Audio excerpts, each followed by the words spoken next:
Sir ఇది అందరూ చెప్పే కోణంలో ఇప్పుడు మేడమ్స్ వాళ్ళందరూ చెప్తారు ఏంటంటే ముగ్గురు పిల్లలు, నలుగురు పిల్లలు 30,000 సరిపోతాయా? 40,000 సరిపోతాయా? మేమేమన్నా యంత్రాలా? అని వాళ్ళిద్దరూ సబ్జెక్ట్ మాట్లాడతారు సార్. నేను యాస్ పర్ లీగల్ ఆస్పెక్ట్ మాట్లాడతాను సార్. హ్మ్. ఇప్పుడు మీరు చూస్తే కోర్టులో ఎన్ని భార్యాభర్తల విడాకుల కేసులు, మెయింటెనెన్స్ కేసులు స్టిల్ ఈ రోజుకి పెండింగ్ ఉండి, కనీసం మెయింటెనెన్స్ 10,000 సరిపోవట్లేదండి. కనీసం 15,000 అన్నా ఇప్పించండి అంటే, ఎక్కడైతే భర్తకి సంబంధించిన ఆదాయం పెరగకుండా మేము ఎలా ఇప్పించమమ్మా అని ఒకరు, అదే మాదిరిగా కోర్టులోనండి మొన్న ఈ మధ్య జరిగిన డిస్కషన్ లో ఒక తల్లికి ఇద్దరు బిడ్డలు, ఒక మగ బిడ్డ, తర్వాత ఆడబిడ్డ.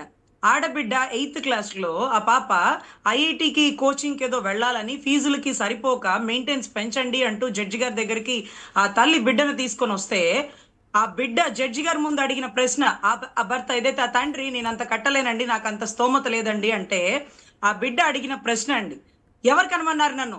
ఎవరు కనమన్నారు? ఎవరు కనమంటే మీరు కన్నారు అంటూ జడ్జి గారిని నిలదీసేసిందండి. కోపంతో, భావోద్వేగంతో, కన్నీటి పర్యంతంతో ఎవరు కనమన్నారు అని నిలదీస్తే ఆశ్చర్యపోయే పరిస్థితి కోటాలు మొత్తం. ఇప్పుడు ఇటువంటి పరిస్థితుల్లో ఎవరు కనమన్నారంటే చంద్రబాబు గారు కనమన్నారు. చంద్రబాబు గారు కనమన్నారు.